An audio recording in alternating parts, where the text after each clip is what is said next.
গৃহস্থ ও তমগুণ। শ্রীরামকৃষ্ণ লোকের সঙ্গে বাস করতে গেলে দুষ্টু লোকের হাত থেকে আপনাকে রক্ষা করবার জন্য একটু তমগুণ দেখানো দরকার, কিন্তু সে অনিষ্ট করবে বলে উল্টো তার অনিষ্ট করা উচিত নয়। এক মাঠে এক রাখাল গরু চড়াত। সেই মাঠে একটা ভয়ানক বিষাক্ত সাপ ছিল। সকলেই সেই সাপের ভয়ে অত্যন্ত সাবধানে থাকে। একদিন একটি ব্রহ্মচারী সেই মাঠের মধ্যে দিয়ে যাচ্ছিল। রাখালরা দৌড়ে এসে বলল, ঠাকুরমশাই, ওদিকে দিয়ে যাবেন না, ওদিকে একটা ভয়ানক বিষাক্ত সাপ আছে। ব্রহ্মচারী বলল, বাবা, তা হোক, আমার তো ভয় নেই, আমি আমি মন্ত্র জানি। এই কথা বলে ব্রহ্মচারী সেই দিকে চলে গেল। রাখাল ভয় কেউ সঙ্গে গেল না। এদিকে সাপটা ফনা তুলে দৌড়ে আসছে, কিন্তু কাছে আসতে আসতে ব্রহ্মচারী একটি মন্ত্র পড়ল, অমনি সাপটি কেঁচোর মতো পায়ের কাছে পড়ে রইল। ব্রহ্মচারী বলে, ওরে, তুই কেন পরের হিংসা করি বেড়াস? আর তোকে মন্ত্র দিব। এই মন্ত্র জপলে তোর ভগবানের ভক্তি হবে, ভগবান লাভ হবে, আর হিংসা প্রবৃত্তি থাকবে না। এই বলিয়ে সে সাপকে মন্ত্র দিল। সাপটি মন্ত্র পেয়ে গুরুকে প্রণাম করলেন আর জিজ্ঞাসা করলেন, ঠাকুর, কি করে সাধন করবো বলুন? গুরু বললেন, এই মন্ত্র জপ করে আর কারো হিংসা করো না। ব্রহ্মচারী যাবার সময় বলল, আমি আবার আসবো। এইরূপ কিছুদিন যায়। রাখালরা দেখে যে সাপটা আর কামড়াতে আসে না, ভেলা মারে, তবু রাগ হয় না, যেন কেঁচোর মতো হয়ে গেছে। একদিন একজন রাখাল কাছে গিয়ে ল্যাট ধরে খুব ঘুরপাক দিতে থাকে, আচার দিলে আজরে ফেলে দিল।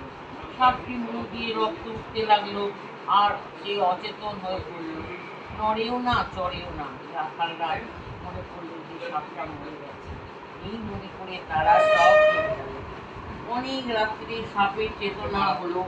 সে আস্তে আস্তে অতি কষ্টে তার গর্তের ভিতর চলে গেল। শরীর চূর্ণ, নড়বার শক্তি নেই।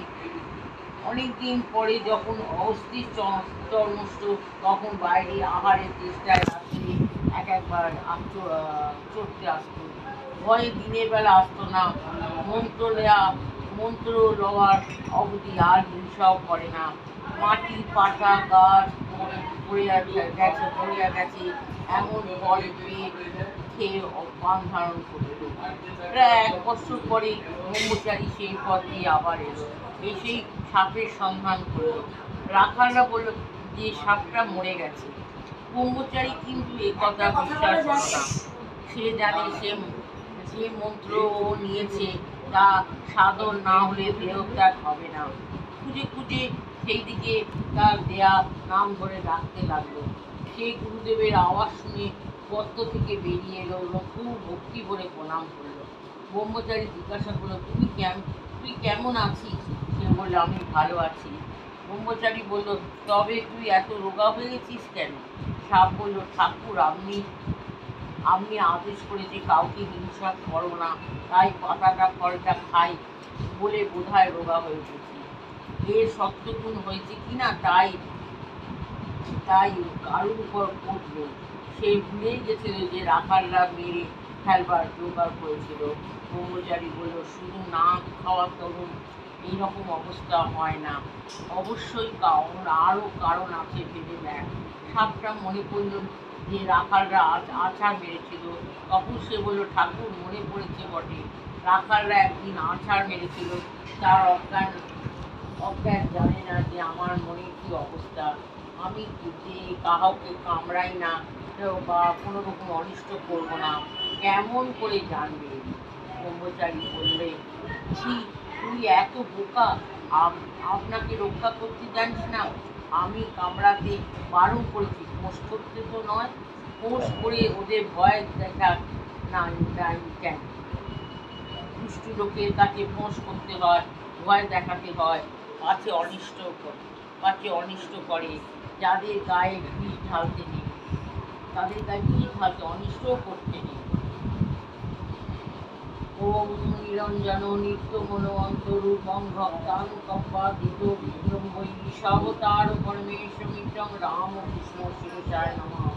জয় ঠাকুর, জয় মা, জয় স্বামী, জয় জগন্নাথ।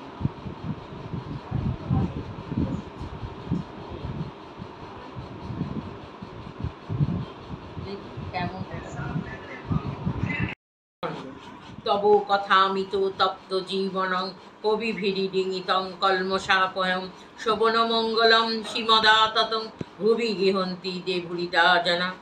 জয় ঠাকুর। ভক্ত সঙ্গে ভজনান আনন্দে রাখাল প্রেম ও প্রেমের সুরা। আর একদিন ঠাকুর নিজের ঘরের ছোট্ট খাটটির উপর বসে আছেন, আনন্দময় মূর্তি, হাস্যময় বদন। শ্রীযুক্ত কালীকৃষ্ণের সঙ্গে মাস্টারও আসিয়া উপস্থিত। কালীকৃষ্ণ জানিতেন না তাহাকে তাহার বন্ধু কোথায় লইয়া আসিতেছেন। বন্ধু বসিয়াছিলেন সুরির দোকানে। যাবে তো আমার সঙ্গে এসো, সেখানে এক জ্বালা মদ আছে। মাস্টার আসিয়া বন্ধুকে যাহা বলিয়াছিলেন পুনমস্তবে ঠাকুর সমস্ত নিবেদন করিলেন। ঠাকুর হাসিতে লাগলেন।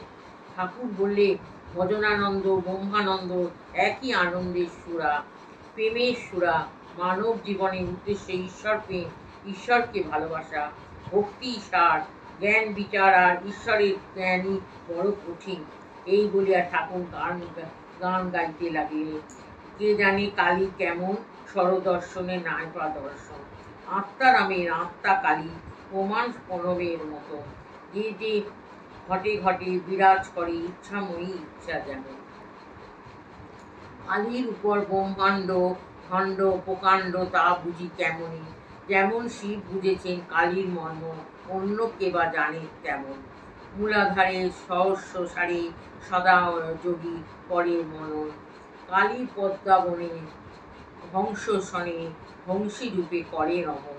প্রসাদ ভাসে লোকে হাসে, সন্তরণে সিন্ধু তরণ। আমার মন বুঝেছে প্রাণ বুঝে না, ধরবে শশী হয়ে অমন। ঠাকুর শ্রী রামকৃষ্ণ আবার বলিতেছে, ঈশ্বরকে ভালোবাসা এই একটি জীবনের উদ্দেশ্য। যেমন বৃন্দাবনে গোপীরা রাখাল শ্রীকৃষ্ণ ভালোবাসত। যখন শ্রীকৃষ্ণ মথুরায় গেলেন, রাখালরা তাকে বিরহে কেঁদে কেঁদে বেড়াত। এই বলিয়া ঠাকুর ঊর্ধ্বদৃষ্টি হইয়া গান গাইলেন। দেখে এলাম এক নবীন রাখাল, নবীন তরুর ডালে ধরে, নবীন বস্ত্র কোলে করে। বলে, কোথায় রে ভাই কানাই? আবার তো বই কানাই বেরোয় না রে। বলে, কোথায় রে ভাই, আয় নয়ন জলে ভেসে যায়। ঠাকুর প্রেম মাখা গান শুনিয়া মাস্টারের চক্ষুতে জল আসিয়াছে।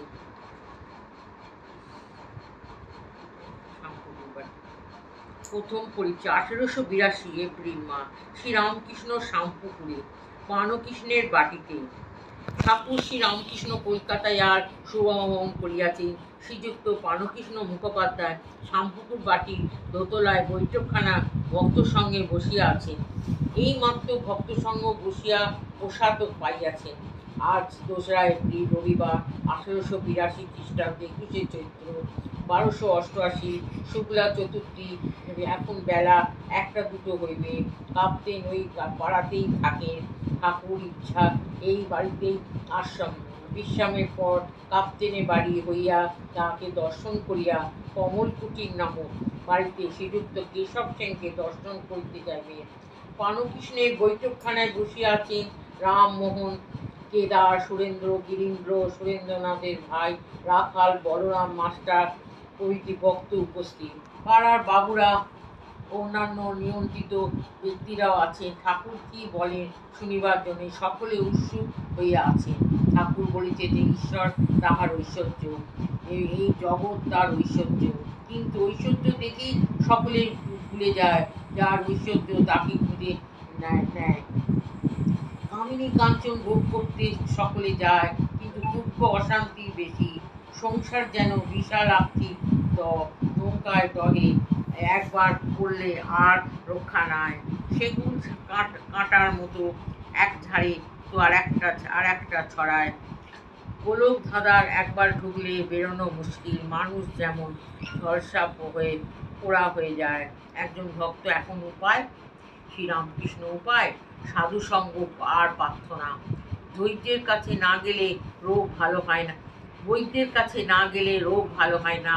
সাধুসঙ্গ একদিন করলে হয় না, সর্বদা দরকার। রোগ লেগেই আছে। আবার বৈদ্যের কাছে না থাকলে নারী জ্ঞান হয় না, সঙ্গে সঙ্গে সঙ্গে সঙ্গে ঘুরতে হয়। তবে কোনটি কফের নারী আর কোনটি পিত্তের নারী বোঝা যায়। ভক্ত সাধুসঙ্গ কি উপকার হয়? শ্রীরামকৃষ্ণ ঈশ্বরের অনুরাগ হয়, তার উপর ভালোবাসা হয়, ব্যাকুলতা না হলে কিছুই হয় না। সাধুসঙ্গ করতে করতে ঈশ্বরের জন্যে প্রাণ ব্যাকুল হয়। যেমন বাড়িতে কারোর অসুখ হলে সর্বদা মন ব্যাকুল হয়ে থাকে, কিসের রোগী ভালো হয়। আবার কারোর যদি কর্ম যায়, সে ব্যক্তি যেমন অফিসে ঘুরে ঘুরে বেড়ায়, ব্যাকুল হতে হয় সেইরূপ।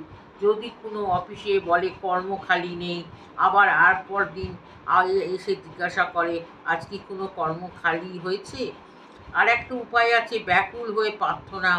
তিনি যে আপনার লোক, তাকে বলতেই হয় তুমি কেমন, দেখা দাও, দেখা দিতেই হবে। তুমি আমাকে সৃষ্টি করেছো কেন? শিখরা বলেছিলেন ঈশ্বর দয়াময়। আমি তাদের বলেছিলাম দয়াময় কেন বলবো? তিনি আমাদের সৃষ্টি করেছেন যাতে আমাদের মঙ্গল হয়। তা যদি করেন সে কি আর আশ্চর্য? বাবা মা ছেলেকে পালন করবে, সে আবার দয়া কি? সে তো করতেই হবে, তাই তাকে জোর করে প্রার্থনা করতে হয়। তিনি যে আপনার মা, আপনার বাপ। ছেলে কি যদি খাওয়া ত্যাগ করে, বাবা মা 3 বৎসর আগে হিসাব ফেলে দেয়। আবার যখন ছেলে পয়সা চায় আর পুনঃ বলে মা তোর 2টি পায়ে পড়ি, আমায় 2টি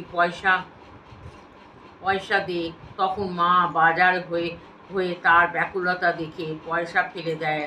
সাধুসঙ্গ করলে একটা উপকার হয়, সৎসঙ্গ, বিচার, সৎ নিত্য পদার্থ অর্থাৎ ঈশ্বর, অসৎ অর্থাৎ অনিত্য।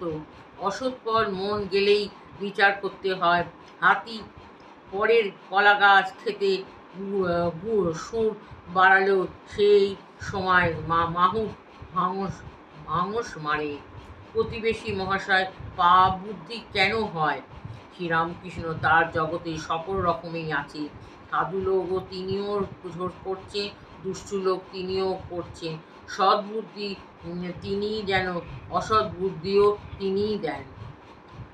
ওম নিরঞ্জন নিত্যমন অন্তরূপং ভক্তানুকম্পাধীত বিক্রমবৈ ঈশাবতার পরমেশ্বমিত্রং রামকৃষ্ণ শিরসায় নমঃ। জয় ঠাকুর, জয় মা, জয় স্বামী, জয় জগন্নাথ।